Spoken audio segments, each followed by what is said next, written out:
Do you need to replace the mass airflow sensor on your 10th generation Toyota Corolla? Check out this video.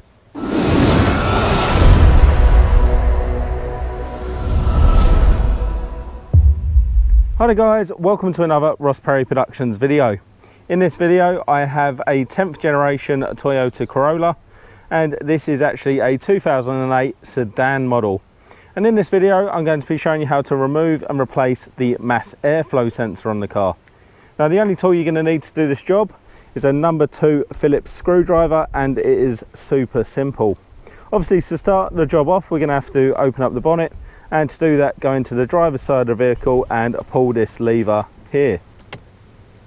Once you've done that, we're going to come back around to the front of the car, going to put our hand in just above the Toyota badge and push the lever to the left and lift up the bonnet. Now that is actually the lever there. And like I say, we're just going to push that to the left. And then we're going to go ahead and put this bonnet stay in that hole there. Once you've done that, then your bonnet is safe and secure, and we can just go ahead and have a look around the engine bay. So you've got coolant reservoir over there, main engine block in the middle behind that plastic cover, and then you can start to see the induction tube coming out there into our airbox. Now this is actually our mass airflow sensor right here, and it's just there to measure the airflow coming through the filter, entering it in towards the engine. So like I say, super simple to take off. We are just going to need our screwdriver, but the first thing I'm going to do is actually take off the electrical connection just by pushing in that clip there and pulling it away. We're then going to go ahead and undo the 2 screws fully, making sure we keep the screws nice and safe. Just going to go ahead and put them somewhere like that. Do the same to this one.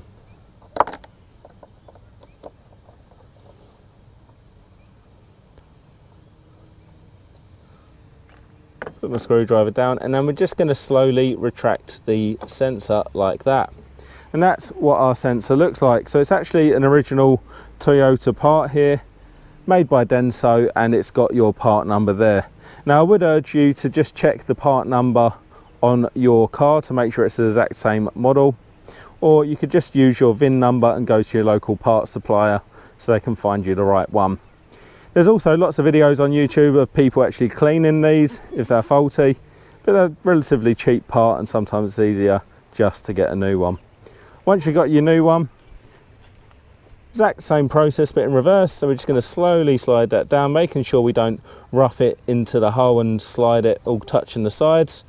Get it around to the right orientation so the 2 screws line up. I'm going to start to put my screws in by hand, just because I'm doing this one-handed, and it's better for me not to lose them.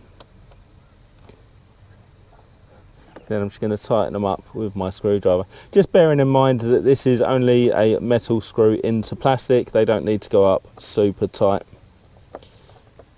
Once you've got that in there and you're comfortable that's not going to move, just go ahead, pop your electrical connection back on like that till it clicks. Give it a little tug, make sure it doesn't come off, and there you go. You have successfully removed and replaced your mass airflow sensor. If you found that video helpful, please do give me the thumbs up, leave me a comment down below, check out some of my other videos and subscribe to my channel.